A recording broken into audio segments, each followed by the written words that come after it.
अस्सलाम वालेकुम 7 न्यूज़ के साथ मैं हूं असमा नासिर। नजर डालेंगे सबसे पहले हेडलाइंस पर। वज़ीर आज़म की ज़ेरे सदारत FBR इस्लाहात पर जायजा इजलास। शहबाज शरीफ ने माशरे की हुकूमती पॉलिसी को कामयाबी करार दे दिया। इस्लाहात की थर्ड पार्टी वैलिडेशन के लिए आलमी कंपनियों को शामिल करने की हिदायत।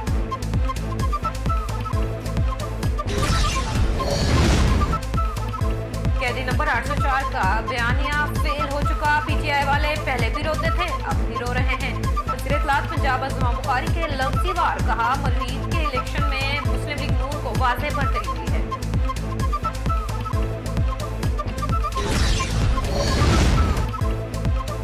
आइंदा माली साल माशी तरक्की का हदफ 4.2% मुकर्रर करने का हदफ। बजट दस्तावेज जारी। माशी अहदाफ का तयन इजलास में किया जाएगा। आइंदा माली साल अफराती ज़र 7.5% मुकर्रर करने की तजवीज़। तनख्वाहदारों को रिलीफ के लिए बजट स्कीमों और बैंक डिपॉजिट पर टैक्स में 2% इजाफे पर गौर। साबिक FBI मेंबर टैक्स पॉलिसी ने कहा कि अगर टैक्स की शरह में इजाफा किया गया तो लोगों की जिंदगी मुश्किल हो जाएगी।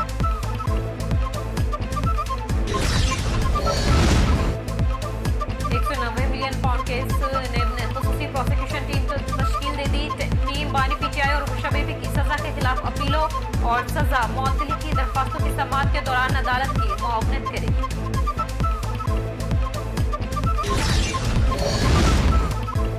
आलमी बिरादरी भारत के जारिहाना रवैये से वाकिफ। भारत पाकिस्तान के अंदर दहशतगर्दी को सपोर्ट करता है। तर्जुमान भारतीय वज़ारत ख़ारजा और रहनुमाओं के बयानात पर पाकिस्तान का रद्द-ए-अमल। इज़हार तशवीश किया।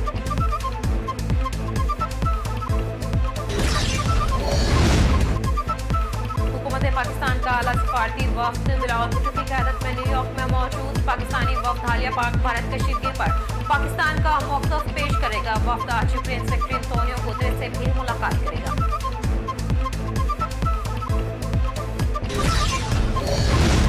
और कराची में रोजाना 12 से 18 घंटे की लोड शेडिंग। जमात इस्लामी कराची का के इलेक्ट्रिक के खिलाफ आज एहतजाज का ऐलान। के इलेक्ट्रिक का लाइसेंस मंसूख करने की कराची को नेशनल ग्रिड से बराह रास्त बिजली फराहमी का मुतालबा।